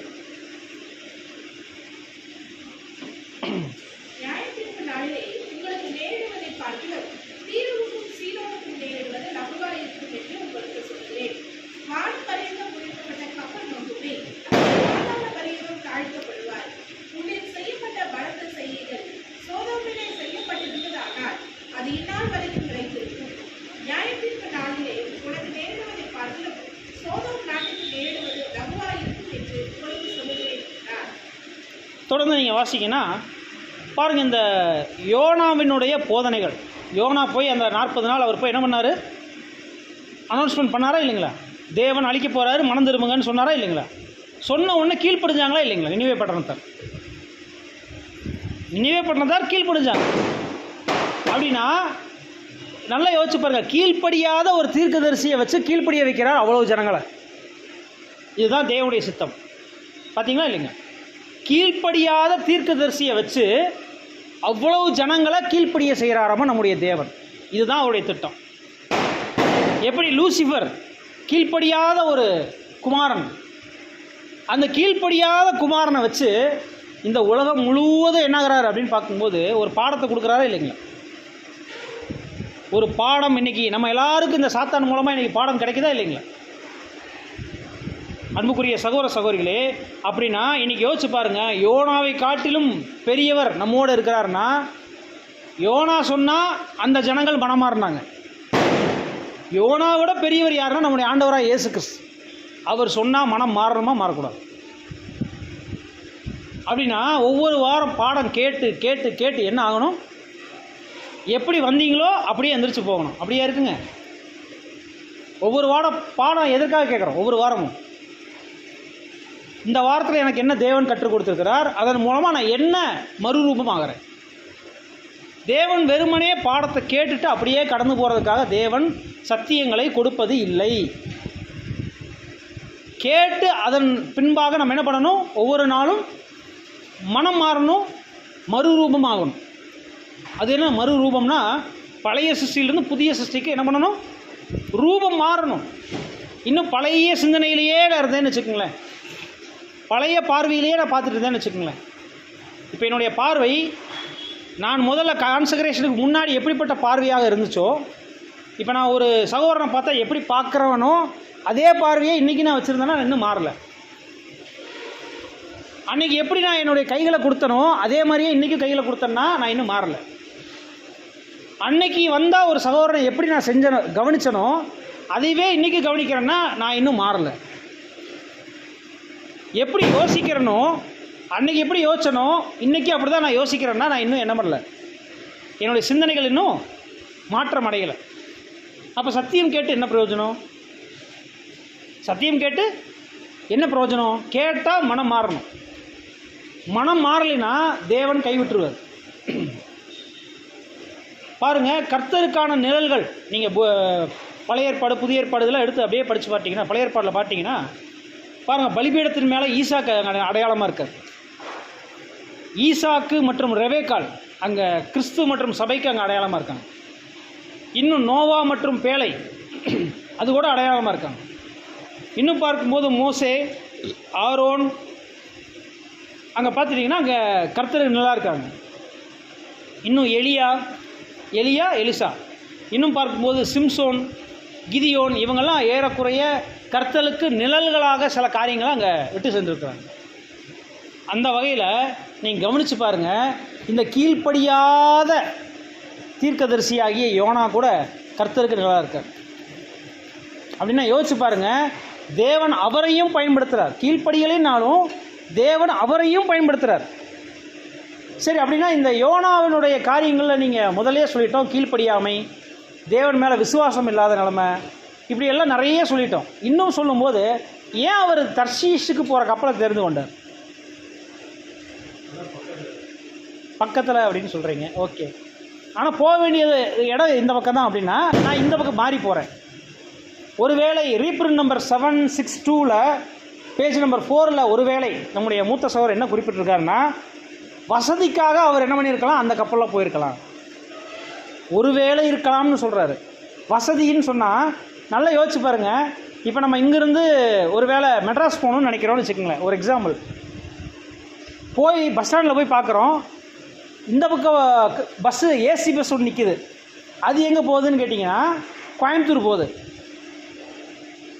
ஒரு பழைய தகர டப்பா ஒன்று நிற்கிது. அது எங்கே போகுது? சென்னை போகுது. இப்போ நீங்கள் எதில் ஏறுவீங்க? நீங்கள் எதில் ஏறுவீங்க? ஏசி பஸ்ஸு கோயம்புத்தூர் போகுது. பழைய தகர டப்பா எங்கே போகுதுங்க? இது சென்னை போகுது. சென்னை வரையும் இந்த பழைய தகர டப்பாலேயே போக முடியுமா? அதுக்கு நான் கோயம்புத்தூர் வரையும் நான் ஏசியில் போயிட்டு மதுரையில் இறங்கக்கூடாது. கோயம்புத்தூர் வரையும் ஏசியில் போயிட்டு கோயம்புத்தூர்லேருந்து பஸ் மாறிக்கிறேன். இப்போ யோசிச்சு பாருங்கள், இப்படி இருக்கலாம்ல அப்படின்னு சொல்கிறார். வசதிகள், சொகுசுன்னு சொல்லலாம். நம்ம பஸ்ஸு சொகுசு. பாருங்கள், இந்த சொகுசான ஒரு நிலைமையை நம்ம செலெக்ஷன் பண்ணினோம்னா தேவன் அடுத்த ஆப்ஷன் என்ன கொடுத்துருவார்னா, அச்சமூட்டுகிற அல்லது பயமுறுத்துகிற சூழ்நிலையை தேவன் என்ன பண்ணுவாராமா, அனுமதிப்பாராம். உண்மையாக இல்லைங்களா? பாருங்கள், இவர் ஒருவேளை நல்ல கப்பல்னு சொல்லி அழகான கப்பல்னு ஒருவேளை என்ன பண்ணியிருக்கலாம், அந்த தர்சீஸுக்கு போகிற கப்பலில் ஒருவேளை ஏறி இருக்கலாம். ஆனால் நடந்தது என்ன தெரியுங்களா? அந்த கப்பல் ஒன்றுமில்லாமல் சிதில் அடைஞ்சு போகிற அளவுக்கு மிகப்பெரிய புயல் வந்து, நீ ஏசி பஸ்ஸு தானே விரும்பின, அந்த ஏசி பஸ்ஸே இப்போ ஏசி ஓடாத அளவுக்கு ரிப்பேர் ஆகிடுச்சுன்னு எப்படி இருக்கும்? அந்த மாதிரி ஒரு மோசமான நிலைமையை அங்கே தேவன் அனுமதிக்கிறார். இந்த அனுமதிக்கும் போது இப்போ யோசிச்சு பாருங்கள், உள்ளே உட்காந்துருக்கிற நானாக இருந்தால் எப்படி இருந்திருப்பேன்? யோனா நடுங்கியிருப்பாரா இல்லைங்களா? தேவனுக்கு விரோதமாக செஞ்சுட்டேன், அதனால் தேவன் செஞ்ச காரியம்தான் இதுன்னு நம்பி அங்கே தண்ணிக்குள்ளே போடுறதுக்கு உட்படுத்துகிறாரா இல்லைங்களா? பயந்துட்டார் யோனா. அன்புக்குரிய சகோதர சகோதரிகளே, அப்போ பாருங்கள், இங்கே யோனா என்ன ஆகிறார் அப்படின்னு பார்த்தீங்கன்னா நீங்கள் வாசிக்கலாம். யோனா 2ஆம் அதிகாரம் 1 ஒரு 5 வசனங்கள் வாசிங்க. அந்த மீனின் வயிற்றிலிருந்து யோனா தன் தேவனாகிய கர்த்தரை நோக்கி விண்ணப்பம் பண்ணி, என் நெருக்கத்தில் நான் கர்த்தரை நோக்கி கூப்பிட்டேன், அவர் எனக்கு உத்தரவருளினார். நான் பாதாளத்தின் வயிற்றிலிருந்து கூக்குரலிட்டேன், நீர் என் சத்தத்தை கேட்டீர். சமுத்திரத்தின் நடுமையமாகிய ஆழத்திலே நீர் என்னை தள்ளிவிட்டீர். நீரோட்டம் என்னை சூழ்ந்து கொண்டது, உம்முடைய வெள்ளங்களும் அலைகளும் எல்லாம் என் மேல் போட்டது. நான் உமது கண்களுக்கு எதிரே இராதபடிக்கு தள்ளப்பட்டேன். ஆதிலும் இன்னமும் உம்முடைய பரிசுத்த ஆலயத்தை நோக்குவேன். கண்ணீர்கள் பிராண பரியந்தம் என்னை நெருக்கினது, ஆழி என்னை சூழ்ந்தது, கடற்பாசி என் தலையை சுற்றி கொண்டது. பாருங்க, தண்ணிக்குள்ளே விழுந்த உடனே அவருடைய பிராண பரியந்தம்னா மூச்சு விடுறதுக்கு சிரமப்படுறாரு. இன்னொரு பக்கம் பார்த்தீங்கன்னா ஆழி என்னை சூழ்ந்ததுன்னா கடல் ஆழங்கள், அந்த மீன்கள்லாம் சுற்றி வரும்போது எப்படி இருக்கும், ஒரு பயம், திகில். இன்னும் பார்க்கும்போது கடற்பாசி என் தலையை சுற்றி கொள்ளுது. தலையை சுற்றிடுச்சுன்னா என்ன பண்ணும்? அதுக்கு மேலே மூச்சு வர்றதுக்கு, செயல்படுறதுக்கு எதுவுமே என்ன பண்ண முடியாதுங்க. அவ்வளோதான், நான் செத்துட்டேன் அப்படின்னு நினைக்கக்கூடிய ஒரு சூழ்நிலையில் நான் இன்னும் உங்கள் பரிசுத்த ஆலயத்தை நோக்குவேன் அப்படின்னு சொல்கிறார். அப்படின்னு என்ன அர்த்தம்? என்னை நீங்கள் மறுபடியும் காப்பாற்றிட்டீங்க, நான் மறுபடியும் உங்கள்கிட்ட நான் நீங்கள் சொல்கிறத செய்கிறேன் அப்படின்னு நீங்கள் சொல்கிறார். அன்புக்குரிய சகோதர சகோதரிகளே, அப்போ நம்ம என்ன பார்க்குறோம் அப்படின்னு கேட்டோம்னா, ஒரு மறைக்கப்பட்ட நிலைமை. ஏன்னா நம்ம வசனம் 2ஆம் அதிகாரம் 2ஆம் வசனத்தில் என்ன பார்த்தோம்னா, பாதாளத்தின் வயிற்றிலிருந்து கூப்பிட்டேன் அப்படிங்கிறார். அப்போ பாதாளம்ங்கிறதுக்கு ஆங்கிலத்தில் என்ன வார்த்தை குறிப்பிட்டிருக்காங்கன்னா, அந்த பிட்டு, அதாவது மறைக்கப்பட்ட நிலைமை அல்லது கல்லறை அப்படிங்கிறத குறிப்பிட்டிருக்காங்க. ரீப்ரிண்ட் நம்பர் 2599லையும் ரீப்ரிண்ட் நம்பர் 1000, ரீப்ரிண்ட் நம்பர் 1498 இது எல்லாத்துலேயும் அப்படி தான் குறிப்பிட்டிருக்காங்க. அன்புக்குரிய சகோதர சகோதரிகளே, அப்படின்னா ஒரு படுகுழி, சியோல் அப்படிங்கிற வார்த்தை, சியோல் அப்படிங்கிற வார்த்தை தான் அங்கே குறிப்பிட்டிருக்காங்க. பாருங்கள், இன்றைக்கி யோசிச்சு பாருங்கள், யோனாவுக்கு நம்மளுக்கு என்ன சம்பந்தம் அப்படின்னு கேட்டிங்கன்னா, இந்த யோனா அன்னைக்கு நினிவேனுடைய பட்டணத்துக்குள்ளே போய் தேவனுடைய வார்த்தைகளை சொல்கிறதுக்கு பயந்தார். இன்றைக்கி எத்தனை பேர், எத்தனை யோனாக்கள் நினிவேயின் தெருக்களில் போய் போதிக்க தைரியம் இல்லாமல் இருக்கிறாங்கன்னு இங்கே சொல்கிறார். Reprint number 1208. நான் சொல்கிறது புரியுதுங்களா? இன்றைக்கி நிறையா யோனாக்கள் இருக்கிறாங்க. அந்த யோனாக்கள் எப்படி இருக்கிறாங்கன்னா, நினிவேயினுடைய பட்டணத்தில் போய் போதிக்கிறதுக்கு தைரியம் இல்லாமல் இருக்கிறாங்க. தேவனை பற்றி சொல்கிறதுக்கு, தேவனுடைய வார்த்தைகளை அறிவிக்கிறதுக்கு பயந்துக்கிட்டு இருக்காங்களாம். நான் சொல்கிறது புரியுதுங்களா? தேவனுடைய தீர்க்கதரிசிகள்லாம் எப்படி இருக்கணும்? சொன்னதாக போய் செய்யணும், சொல்லணும். ஆனால் இன்றைக்கி அநேகர் என்ன பண்ணுறாங்க, மற்றவங்கள்ட்ட சொல்கிறதுக்கு, தேவனுடைய வார்த்தையை சொல்கிறதுக்கு பயப்படுறாங்களாம். சொன்னால் நம்மளை ஏதாவது பிடிச்சிக்குவாங்களோ, அடிச்சுடுவாங்களோ, இன்றைக்கி பிஜேபி வந்து நம்மளை என்ன பண்ணிடுவாங்க, கொலை பண்ணிடுவாங்களோ, இப்படிலாம் என்ன பண்ணிடுறாங்க, தேவனுடைய வார்த்தையை சொல்கிறதுக்கு இன்றைக்கி அநேகருக்கு பயம். அன்புக்குரிய சகோதர சகோதரர்களே, அப்போ நீங்களும் யோனாக்கள் தான், அந்த பயப்படக்கூடிய யோனாக்களாக வாழ்கிறீங்கிறது தான் இங்கே அநேக யோனாக்கள் நினிவேயின் தெருக்களில் போதிக்க தைரியம் இல்லாமல் இருக்கிறார்கள்னு சொல்லி ரீப்ரிண்ட் நம்பர் 1208 அங்கே குறிப்பிடுறார். அன்புக்குரிய சகோதர சகோதரிகளே, பாருங்கள், இன்றைக்கி இந்த பயத்தினால இந்த யோனாக்கள் ஒரு சிலர் என்ன பண்ணுறாங்க, யோனாக்கள்னால் இன்றைக்கி நம்மளாம் சிலர் என்ன பண்ணுறோம்னா, ஏதோ ஒரு அசோசியேஷன் அல்லது அமைப்புகளுக்குள்ளே போய் ஒளிஞ்சுக்கிறோம். ஏதாவது ஒரு அமைப்பு, ஏதாவது ஒரு அசோசியேஷன், அது சபையாக இருக்கட்டும், சபைங்கிற சில அமைப்புகளுக்கு கீழே போய் நம்ம போய் ஒளிஞ்சுக்குவோம். அல்லது நம்ம வேலை செய்யக்கூடிய ஏதோ ஒரு அமைப்புகளின் கீழே போய், கன்ஸ்ட்ரக்ஷன் கீழே போய் நம்ம ஒளிஞ்சுக்குவோம். நம்மளுக்கு ஏதோ ஒன்றா யார் காப்பாற்றுவாங்க, இந்த அசோசியேஷன் வந்து என்னை காப்பாற்றும் அப்படின்னு சொல்லி இன்றைக்கி. ஏன்னா இன்றைக்கி அசோசியேஷன்ஸ் தான் என்ன பண்ணுறாங்க அப்படின்னு கேட்டிங்கன்னா, எனக்கு ஒரு கஷ்டம்னு சொன்னால் அவங்க தான் ஹெல்ப் பண்ணுறாங்க, தேவன் ஹெல்ப் பண்ணுறது இல்லை. இந்த மனநிலைக்கு இன்றைக்கி நிறைய பேர் போயிடுறாங்க. ஒருவேளை யோசிச்சு பாருங்கள், கிறிஸ்துவின் சபை அப்படின்னு சொன்னால் அப்போஸ்தலனாகிய பவுல் என்ன குறிப்பிடுறார் அப்படின்னு கேட்டிங்கன்னா, பிதாவாய தேவனும் ஆண்டவராக இயேசு கிறிஸ்துவோடும் வைக்கிறதே உண்மையான ஐக்கியம்ங்கிறார். உண்மையான ஐக்கியம், எங்களுடைய ஐக்கியம் பிதாவாய தேவனோடும் ஆண்டவராக இயேசு கிறிஸ்துவோடும் இருக்குங்கிறார். அவர் போய் எந்த சபையாவது டிபெண்ட் பண்ணி இருந்தாரா? அவருடைய ஐக்கியம் எப்படி இருந்துச்சுங்க? தேவனோடையும் ஆண்டவராக இயேசு கிறிஸ்துவோடையும் ஐக்கியம் கொள்கிறது தான் உண்மையான ஐக்கியம். போய் மற்ற சபைகளோட, எங்களுக்குன்னு நாங்கள் 10 சபை வச்சுருக்குறோம், எங்களுக்குன்னு 50 சபை இருக்குது, எங்களுக்குன்னு ஆயிரக்கணக்கான குடும்பங்கள் இருக்குது, இப்படி சொல்கிறதுல என்ன இல்லைங்க, என்ன இல்லை, எந்த பிரயோஜனமும் இல்லை. நாளைக்கு பிரச்சனைனா அவங்க வந்து நிற்பாங்க நீங்கள் நினைக்கிறீங்களா?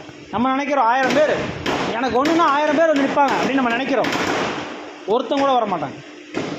தேவனுடைய அனுமதி இல்லாமல் ஒருத்தர் கூட வரமாட்டாங்க. அன்புக்குரிய சகோதர சகோதரிகளே, பாருங்கள், தேவன் நினச்சார்னா, பாருங்கள், பேர் ஆபத்து காலங்களில் தேவன் நினச்சாருன்னா ஒரு காக்கையை கொண்டு கூட உங்களை போசிப்பார். யாருக்கு போச்சாருங்க? எலியாவுக்கு. ஒருவேளை அந்த கழுதை கூட திடீர்னு எந்திரிச்சுன்னு திரும்பி நின்று பேசும். ஏப்பா இவ்வளோ தூரம் தேவன் சொல்கிறாரு, நீ கேட்க மாட்டியா அப்படின்னு கழுதை பேசும். பாலாமினுடைய கழுதை பாலாமை பார்த்து. இப்போ மீன் பாருங்கள், அந்த அது ஒரு கடலே கிடையாது, கலிலேயா ஒரு ஆறு மாதிரி உள்ள பகுதி. அந்த இடத்துல மிகப்பெரிய மீன் வர்றதுக்கு வாய்ப்பே இல்லையாம். எப்படி வழி தப்பி வந்துச்சு பாருங்கள். பேதுரு முதலான அந்த காலத்துலேயே மீன் பிடிக்கிறவங்க நிறைய பேர் இருந்திருக்காங்க. பேதுரு வந்து புதிய ஏற்பாடு, ஆனால் அந்த காலத்தில் மீன் பிடிக்கிறவங்க நிறைய பேர் இருந்திருக்காங்க. அவங்க கண்ணிலெலாம் சிக்காத ஒரு மீன் இப்போ எங்கே வந்திருக்குன்னா இஸ்ரேலுடைய டெரிட்டரிக்குள்ளே உள்ளே இருக்குது. எப்படி வந்துச்சு? தேவனுடைய அனுமதி இல்லாமல் அந்த மீன் வராது. அன்புக்குரிய சகோதர சகோதரிகளே, பாருங்கள், இன்னும் நீங்கள் யோசிச்சு பாருங்கள். இந்த யோனா தனக்குரிய வாய்ப்பு கிடைக்கும் போது தப்பிச்சு ஓடுறாரு. இதே மாதிரி ஒரு வாய்ப்பு வந்துச்சு புதிய ஏற்பாட்டில் ஒருத்தருக்கு. நீ போ அப்படின்னு சொல்லி தேவன் சொல்லுவார். சொன்னவொடனே எந்திரிச்சு ஓடுவார். யாருன்னு கேட்டிங்கன்னா, சத்தமாக சொல்லுங்க. இல்லை இது அவர் கரெக்டு. இன்னும் இங்கே நம்ம வேதாந்தத்தில் சரியாக சொல்லணும்னா யாரை சொல்லலான்னு நம்முடைய மூத்த சகோதரர் குறிப்பிட்றாருன்னா, ரீப்ரிண்ட் நம்பர் 1381 யாரை குறிப்பிட்றாருன்னா பேதுருவை பற்றி சொல்கிறார். பேதுரு முன்னாடி 3 முறை காட்சி காட்டப்படுது. இந்த அசுத்தமானதை நான் எப்படி சாப்பிட்றது, இந்த அசுத்தமானதை எப்படி சாப்பிட்றது தேவன்கிட்ட கேட்குறாரு. போ, எந்திரிச்சு போ, உன்னை தேடி ஆட்கள் வர்றாங்கன்னு சொன்ன உடனே குறுநிலையுடைய குடும்பத்தார் அங்கே ஆட்கள் அனுப்பிச்சிருக்கிறாங்க. அவங்க வந்து பேதுருவை கூட்டிகிட்டு போயிடுறாங்க. அன்புக்குரிய சகோதரர், சொன்ன உடனே அது அசுத்தமானதாக இருந்தாலும் புறஜாதிகள் மத்தியில் போய் பிரசங்கித்தவர் தான் யாருன்னா பேதுரு. போய் பார்க்குறாரு, பரிசுத்தாவி நிறைஞ்சு வழிகிறாங்க. ஆச்சரியப்பட்டு அவங்களுக்கு ஞானஸ்தானம் கொடுக்குறாரு. அன்புக்குரிய சகோதர சகோதரிகளே, அப்போ நீங்கள் நல்லா கவனித்து பாருங்கள். தேவ சாயலாக படைக்கப்பட்ட மனுஷன் அப்படின்னு சொன்னால், தேவ சாயல்னால் என்னங்க? தேவனுடைய சமூகத்தில் வாழ்ந்த ஒரு மனுஷன்.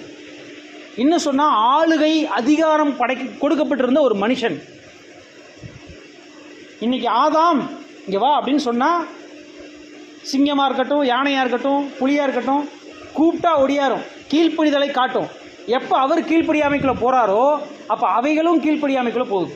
இப்போ அந்த ஏதேன் தோட்டத்தை விட்டு வெளியே துரத்துறதுக்கப்புறம் அவர் கூப்பிட்டு பார்த்தா யாரும் வர்றதில்லை, வந்து கடிக்கிறதுக்கு வருது. கீழ்ப்படியாமை யோசிச்சு பாருங்கள் அன்புக்குரிய சகோதர சகோதரிகளே. அப்படின்னா இந்த 6000 வருஷமாக தேவன் இன்றைக்கு நமக்கு கொடுத்துருக்கிற ஒரு டாஸ்க் என்னன்னு கேட்டிங்கன்னா, கீழ்ப்படிதலுக்குள்ளே வரணும். அப்போ கீழ்ப்படிதலுக்குள்ளே வரணும்னா இந்த உலகத்தார் இப்போ பாருங்கள், நியாயப்பிரமாணத்தை கொடுத்து பார்த்தார், ஒருத்தரும் நீதிமான் ஆகலை. அப்போ கிறிஸ்து மூலமாக இந்த உலகத்துக்கு ஆசீர்வாதம் வரணும்னா அதுக்கு முன்னாடி ஒரு குரூப் ஜனங்கள் கீழ்ப்படிதலுக்குள்ளே வந்தாகணும். தங்கள் வாழ்க்கையை நிரூபித்து காமிக்கணும். அதற்கு தான் உங்களுக்கும் எனக்கு அழைப்பு. இந்த அழைப்பில் நீங்களும் நானும் நீதிமான்களாக, பரிசுத்தவான்களாக, தேவனுடைய புத்திரர்களாக வாழ்ந்து காமித்தோமானால் அதுதான் உலக ஜனங்களுக்கு இருக்கக்கூடிய சாட்சி. அதற்காகத்தான் நீங்களும் நானும் அழைக்கப்பட்டிருக்கிறோம். அன்புக்குரிய சகோதர சகோதரிகளே, மீன் யோனாவை விழுங்கலை, ஆனால் தேவன் மீனை ஆயத்தம் பண்ணினார்னு சொல்லி ரீப்ரிண்ட் நம்பர் 1418 அங்கே குறிப்பிட்றாரு. ஒருவேளை நீங்கள் யோசிச்சு பாருங்கள், தேவன் சொன்ன உடனே யோனா கேட்டுட்டு சந்தோஷமாக ஒரு வைராக்கியத்தோடு அந்த ஒரு நினைவே பட்டணத்துக்கு போயிருந்தாருன்னா எப்படி இருந்திருக்கும்? எப்படி இருந்திருக்கும்? கண்டிப்பாக இன்றைக்கி நாம் கூட தேவ வார்த்தைகளை கேட்ட உடனே முழு உற்சாகத்தோட, முழு விசுவாசத்தோட, சந்தேகம் இல்லாமல் நம்மளும் போய் தேவனுக்கான ஊழியத்தில் நம்ம ஒரு வேளை கடந்து போனோம்னா தேவனுடைய பார்வையில் நம்ம எப்படி இருப்போம்? ஆனால் அநேக நேரங்களில் நம்ம எப்படி தான் இருக்கிறோம்? யோனாக்களாக தான் இருக்கிறோம், கீழ்ப்படியாத யோனாக்களாக இருக்கிறோம். அன்புக்குரிய சகோதர சகோதரிகளே, அப்போ பாருங்கள், கர்த்தர் பயன்படுத்துகிற பாத்திரம் தான் யாருன்னா அந்த மீன். தேவன் நினச்சார்னா உங்களை இடதுக்கும் போக முடியாது, வலது பக்கம் போக முடியாதபடி கரெக்டாக கூப்பிட்டு போக வைக்க அவரால் முடியும். அதுக்கு அநேக வெசல்ஸாக பயன்படுத்துவார். வெசல்ஸ்னால் கருவிகளை பயன்படுத்துவார். அன்புக்குரிய சகோதர சகோதரிகளே, அந்த ஜனங்களை ஏன் அவர் எச்சரிப்பு கொடுக்குறாருன்னா, ஒரு தகப்பன் தன் பிள்ளைகளுக்கு இறங்குறது போல நினிவே பட்டணத்துக்கு அங்கே என்ன பண்ணியிருக்காரு அப்படின்னா, அழியாமல் இருக்கிறதுக்கான ஒரு எச்சரிப்பு. பாருங்கள், இன்றைக்கி நம்முடைய ஆண்டவராகிய பிதாவாகிய தேவன் என்ன பண்ணுறாரு அப்படின்னு கேட்டோம்னா, இந்த உலக ஜனங்களுக்கு இன்னும் கொஞ்ச நாளில் என்ன ஆக போகுது, ஒரு மிகப்பெரிய அழிவு காத்திருக்கு. அர்மகதோன் அப்படின்னா அதை பற்றி வசனங்கள் வாசிக்கும் போது என்ன சொல்கிறாருன்னா, அந்த நாள் உட்கரமும் பயங்கரமான நாள். அது யாருக்காக தான் குறைக்கப்படும்னா, தெரிந்து கொள்ளப்பட்டவர்களுக்காக அந்த நாள் குறைக்கப்படுமே அப்படின்னு சொல்கிறார்.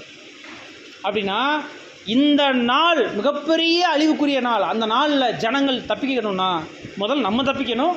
நம்ம தப்பிக்கிறது மட்டும் இல்லாமல் அவங்களையும் தப்பிக்க வைக்கணும்னா அதுக்கு நம்முடைய ஊழியம் மிக மிக முக்கியமான அவசியம். அன்புக்குரிய சகோதர சகோதரிகளே, சரி பிரதர், ஓகே, இதுதான் பாடம்.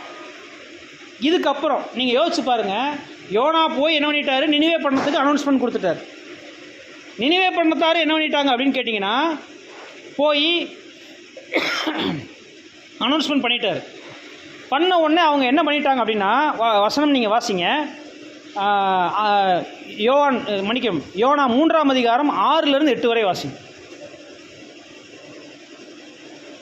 இந்த செய்தி நினிவேயின் ராஜாவுக்கு எட்டினபோது, அவன் தன் சிங்காசனத்தை விட்டு எழுந்து தான் உடுத்திருந்த உடுப்பை கலட்டி கொண்டு இரட்டை ஊற்றி சாம்பலிலே உட்கார்ந்தான். மேலும் ராஜா தானும் தன் பிரயாணத்திலும் நிர்ணயம் பண்ணின கட்டளையாக நினிவே எங்கும் மனுஷருக்கும் மிருகங்களுக்கும் மாடுகளுக்கும் ஆடுகளுக்கும் ஒன்றும் விசிப்பாக இருக்கவும், மேயாமலும் தண்ணீர் குடியாமல் இருக்கவும், மனுஷரும் மிருகங்களும் ரட்டினால் மூடிக்கொண்டு தேவனை நோக்கி உரத்த சத்தமாய் கூப்பிடவும், அவர் தம் தம் கொள்ளாத வழியையும் தம் தம் கைகளில் உள்ள கொடுமையையும் விட்டு திரும்ப கடவர்கள். வாசிங்க, தொடர்ந்து வாசிங்க. யாருக்கு தெரியும், நாம் அழிந்து போகாதபடிக்கு ஒருவேளை தேவன் மனஸ்தாபப்பட்டு நம்முடைய உக்கிர கோபத்தை விட்டு திரும்பினாலும் திரும்புவார் என்று கூற சொன்னார். அவர்கள் தங்கள் கொள்ளாத வழியை விட்டு திரும்பினார்கள் என்று தேவன் அவர்களுடைய கிரியைகளை பார்த்து தாம் அவர்களுக்கு செய்வேன் என்று சொல்லியிருந்த தீங்கை குறித்து மனஸ்தாபப்பட்டு அதை செய்யாதிருந்தார். பாருங்க, அப்போ தேவன் என்ன பண்ணிட்டார் அப்படின்னு பார்க்கும்போது, இவங்க மனம் திரும்பினதை பார்த்து அவங்கள என்ன பண்ணிட்டாரு, அழிக்காம விட்டுட்டார். அவ்வளோதான், சிம்பிள். ஆனால் நடந்த விஷயத்தை நீங்கள் கவனித்து பாருங்கள். 4ஆம் அதிகாரம் 1ஆம் வசனம் வாசிங்க. யோனாவுக்கு இது மிகவும் விசிரமாய் இருந்தது. அவன் கோபம் கொண்டு கர்த்தரை நோக்கி விண்ணப்பம் பண்ணி, கர்த்தாவே, நான் என் தேசத்தில் இருக்கும்போதே நான் இதை சொல்லவில்லையா? இது நிமித்தமே நான் முன்னமே தர்ஷித்து ஓடிப்போனேன். நீர் இரக்கமும் மன ஒழுக்கமும் நீடிய சாந்தமும் மிகுந்த கிருபை உள்ளவரும் தீங்குக்கு மனஸ்தாபப்படுகிறவருமான தேவன் என்று அறிவேன். பாருங்கள், அப்போ என்ன விஷயம் நம்ம பார்க்குறோம்னா, பொதுவாக யூதர்களுடைய மனநிலை எப்படின்னா, நாங்கள் மட்டும்தான் தேவனுடைய பிள்ளைகள், எங்களை தவிர மற்றவங்கெல்லாம் மோசமானவங்க, கேவலமானவங்க. இந்த மாதிரி ஒரு மனநிலை தான் இன்றைக்கி யூதர்கள் மத்தியில் இருக்குது. அப்போ இந்த யூதராகியவருக்கு யோனாவுக்கு தெரியும் என்னென்னா கஷ்டமாக இருக்குது. என்ன கஷ்டம் அப்படின்னா, விசனமாக இருந்ததுன்னா எப்படின்னு கேட்டிங்கன்னா, அங்கே தேவன் சொல்கிறாரு, நீ எரிச்சலாக இருக்கிறது நல்லதான்னு கேட்குறாரு. ஏன் எரிச்சல்னா, இப்போ நம்ம ஒரு வார்த்தை போய் சொல்லிட்டோன்னு வச்சுக்கங்களேன், அது நடக்கணும். நடக்கலைன்னா என்னாச்சுங்க, கோவம் வந்துடுது. வருதா இல்லைங்க? நம்மளுக்கு யோனா மாதிரி இருக்கக்கூடிய நம்மளுக்கும் கோவம் வருதா இல்லைங்களா? பாருங்கள், தேவன் என்ன பண்ணிட்டாரு, வலது பக்கம் இடது பக்கம் பாவம் அறியாத இந்த ஜனங்கள் அழிகிறத நான் விரும்பலைன்னு சொல்லி அவங்கள மன்னிச்சிட்டார். ஆனால் இந்த யோனாவுக்கு நான் சொல்லி அது நடக்கலை. அப்போ நான் திருப்பி போய் சொன்னால் எப்படி ஜனங்கள் ஏற்றுக்குவாங்க? இந்த மாதிரி ஒரு மைண்டு. நீங்கள் இறக்கமே உருவானவர், அப்போ நீங்கள் இறங்கிட்டீங்க. இப்போ நான் சொன்னதுக்கு என்ன பலன்? அதுக்கு நீங்கள் பேசாமல் என்னை சாவடிச்சிருங்க. புரியுதா இல்லைங்களா? இதில் மாதிரி நம்ம பேசுகிறோமா இல்லைங்களா? இப்படி ஒரு இந்த விஷயம் நடந்ததுக்கு நான் பேசாமல் செத்துடலாம். வீட்டில் எத்தனை முறை பேசியிருக்கிறேன் அந்த வார்த்தையை. இவ்வளோ கஷ்டப்படுறதுக்கு நான் என்ன பண்ணிடலாம், செத்துடலாம். பேசுகிறோமா இல்லைங்களா? சொல்கிறோமா இல்லைங்களா? அன்புக்குரிய சகோதர சகோதரிகளே, பாருங்கள், அந்த யோனாவினுடைய மனநிலை பாருங்கள். இவர் போய் என்ன பண்ணுறாரு அப்படின்னு பார்க்கும்போது, யோனாவினுடைய நகரத்துக்கு வெளியே புறப்பட்டு போய் அது கிழக்கே போய் அங்கே தனக்கு ஒரு குடிசையை போட்டு நகரத்துக்கு என்னதான் நடக்குதுன்னு பார்க்குறக்காக உட்காந்துருக்காங்க. பாருங்கள், இப்போ தேவன் இப்போ யாருக்கு கற்றுக் கொடுக்குறாருன்னா, இந்த யோனாவுக்கு ஒரு பாடத்தை கற்றுக் கொடுக்குறார். என்ன பாடம் அப்படின்னு கேட்டிங்கன்னா, பாருங்கள், யோனாவினுடைய தலையில் நிழல் உண்டாகும். 6ஆவது வசனம் வாசிருங்க. யோனாவுடைய தலையின் மேல் நிழல் உண்டாயிருக்கவும், அவனை அவனுடைய மனமடிவுக்கு நீங்களாக்கவும், தேவனாகிய கர்த்தர் ஒரு ஆமணக்கு செடியை முளைக்க கட்டளையிட்டு அதை அவன் மேல் ஓங்கி வளரப் பண்ணினார். அந்த ஆமணக்கின் மேல் யோனா மிகவும் சந்தோஷப்பட்டான். பாருங்க, இப்போ என்ன விஷயம் இங்கே நடக்குது அப்படின்னா, இதை குறித்து 4th வால்யூமில் 7th சாப்டரில் என்ன குறிப்பிடுறாரு அப்படின்னு கேட்டிங்கன்னா, அதாவது யாரை பற்றி இங்கே பேசிட்டு வர்றாருன்னு கேட்டிங்கன்னா, இங்கே வந்து அப்படியே அந்திகிறிஸ்து அமைப்பை பற்றி பேசிட்டு வர்றாரு. ஸோ இங்கே 4 அமைப்புகள், அதாவது என்னன்னு கேட்டிங்கன்னா 3 அமைப்புகள், மன்னிக்கவும், வலுசர்ப்பம், மிருகம் மற்றும் கள்ளத்தீர்க்கதரிசி பற்றி பேசிட்டு வர்றாரு. வலுசர்ப்பம் அப்படின்னு சொன்னால் சிவில் பவர், ரோம அரசு. அடுத்தது மிருகம் சொல்லும்போது போப்பினுடைய சாம்ராஜ்யம். மற்றும் கள்ள தீர்க்கதரிசி அப்படின்னு சொல்லும்போது அதுக்கு 2 பேர் கொடுக்கப்பட்டிருக்கு. ஒன்று இமேஜ் ஆஃப் பீஸ்ட்னு இருக்கு, அதாவது தனக்கு ஒத்த ஒரு சொரூபத்தை அங்கே உண்டாக்க கண்டேன் அப்படின்னு வசனம் வரும். அதற்கு உயிர் உண்டாக அங்கே கொடுத்த மாதிரி அங்கே இருக்கும். அது யாருன்னு இந்த கள்ள தீர்க்கதரிசியும் அந்த இமேஜ் ஆஃப் பீஸ்ட்டும் ஒன்று தான். இப்போ இதை குறித்து சொல்லும்போது பாருங்கள், இந்த ஆமணக்கு செடியை முளைக்க கட்டளையிட்டு அப்படிங்கிற விஷயத்தை பற்றி பேசும்போது, அந்த ஆமணக்கு செடி அது எதற்கு அடையாளமாக இருக்குது அப்படின்னு கேட்டோம்னா, பாருங்கள், இந்த யோனா யாருக்கு முதல்ல அடையாளமாக இருக்காருன்னா, பழி வாங்கக்கூடிய எண்ணத்தில் இருக்கக்கூடிய ஒரு தேவனுடைய பிள்ளைகள். பழி வாங்கக்கூடிய எண்ணத்தில் இருக்கக்கூடிய தேவனுடைய பிள்ளைகள். இந்த பிள்ளைகளுக்கு ஆதரவு உண்டாகும்படி யார் வந்துடுவாங்க அப்படின்னு கேட்டோம்னா, இமேஜ் ஆஃப் பீஸ்ட் வந்துடுவாங்க.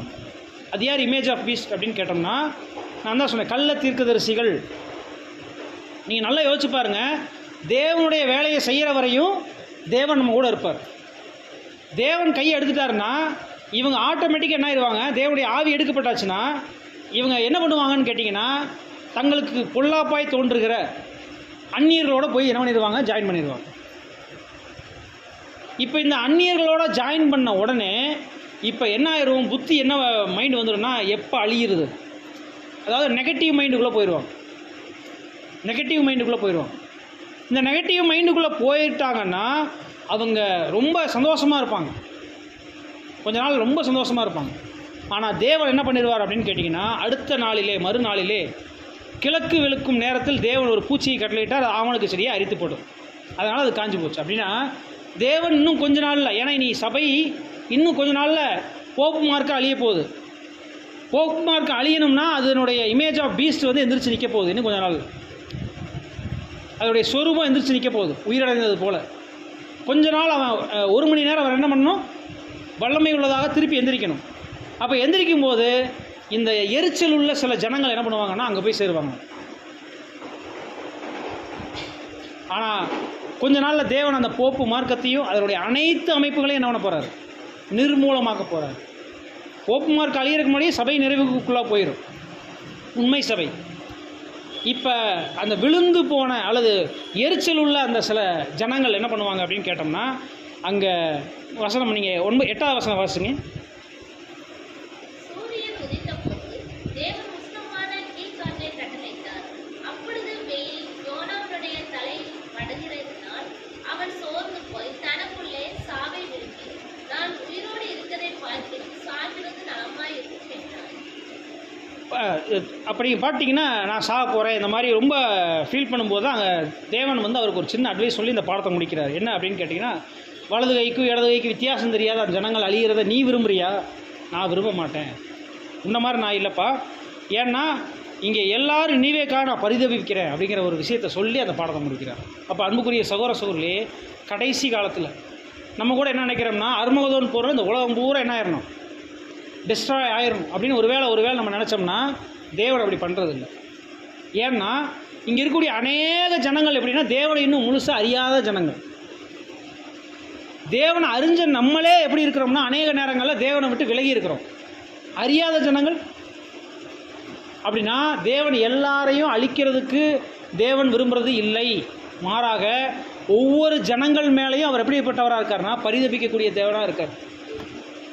அப்படின்னா இனி வரக்கூடிய காலகட்டத்தில் இப்படி எல்லாம் சம்பவிக்க போகுதுங்கிறத இந்த பாடத்தில் அங்கே நம்முடைய மூத்த சகோதரர் எழுதியிருக்கார். அப்படின்னா இன்றைக்கி நம்முடைய ஊழியம் என்ன, யோனாவினுடைய ஊழியம் என்ன? நம்ம முதலே பார்த்தது மாதிரி ஜனங்கள் அழியாதபடிக்கு இன்றைக்கி நம்ம நினிவேவின் தெருக்களில் போய் என்ன பண்ணணும்? தேவனை பற்றி அறிவிக்கணும். அதற்காக தான் அழைக்கப்பட்டிருக்கிறோம். அப்போஸ்தலர்கள்ட்ட என்ன தான் ஆண்டவராக இயேசு கிறிஸ்து அங்கே கட்டளை கொடுத்தார் அப்படின்னா, நீங்கள் உலகெங்கும் போய் தேவனை பற்றிய நற்செய்தி அறிவிங்க அப்படின்னா, இன்றைக்கி நம்முடைய ஊழியம் கூட என்னதாங்க? நற்செய்தியை எல்லாத்துக்கும் சொல்லணும், தெரிஞ்ச வரையும் சொல்லணும், அவனால் முடிஞ்ச வரையும் சொல்லணும். இதற்காக தான் நம்ம அழைக்கப்பட்டிருக்கிறோம். இந்த அழைப்பை பெற்றுக்கொண்ட நாம் சரியாக செய்தோமானால்தான் மகிமைக்கு பாத்திரவர்களாக மாற முடியும். கேரக்டரும் மாறணும், நம்முடைய ஒவ்வொரு விஷயங்களும் மாறணும். அது மட்டும் இல்லை, நம்முடைய வாய் சத்தியத்தை பேசுவதில் கொஞ்சம் கூட என்ன பண்ணக்கூடாதுங்க? குறையக்கூடாது. முடிஞ்ச வரை நினிவே அப்படின்னா உலகத்துக்கு அடையாளமாக இருக்குன்னா, இந்த உலகத்தினுடைய தெருக்களில் முடிஞ்ச வரை யாருக்கெல்லாம் வாய்ப்பு கிடைக்குதோ அவங்களுக்கெல்லாம் நம்ம சத்தியத்தை சொல்கிறதா நம்முடைய பணி. தேவனை பற்றி அறிவிக்கிறது தான் பணி. அதுதான் கிறிஸ்துவுக்காக நம்ம வாழக்கூடிய ஒரு சாட்சியின் ஜீவியம். அன்புக்குரிய சகோதர சகோதரிகள், இந்த சாட்சியின் ஜீவிதத்தை நம்ம ஜீவிக்கும் போது தான் தேவனால் நாமும் என்ன பண்ணப்படுவோம் அப்படின்னு கேட்டோம்னா, அவருடைய பிள்ளைகளாக, அவருடைய உரிமை சொத்துக்களாக எண்ணப்பட்டு நாமும் பரலோக வாய்ப்புக்கு என்ன பண்ணப்படுவோம் அப்படின்னு கேட்டோம்னா அங்கே பங்கு பெறப்படுவோம். அப்படிங்கிறது தான் இந்த பாடத்தில் நம்ம கற்றுக்கொள்கிறோம். அப்போ யோனாவில் பற்றினதான சிந்தனைகள் அப்படிங்கிற இந்த தலைப்பில் யோனா ஒரு கீழ்ப்படியாத தீர்க்கதரிசியாக இருந்தார். நம்மளும் அப்படி தான் இருந்துட்டு இருந்தோம். ஆனால் இனிமேல் அப்படி இருக்க போகிறதில்ல. நாமளும் கீழ்ப்படிதல் உள்ள தேவனுக்கு ஏற்ற தீர்க்கதரிசியாக மாறுவதற்காக தான் தேவன் இந்த பாடத்தின் மூலமாக நம்மளை வழிநடத்தியிருக்கார். தேவன் தாமே மகிமைப்படுவாராக. ஆமென்.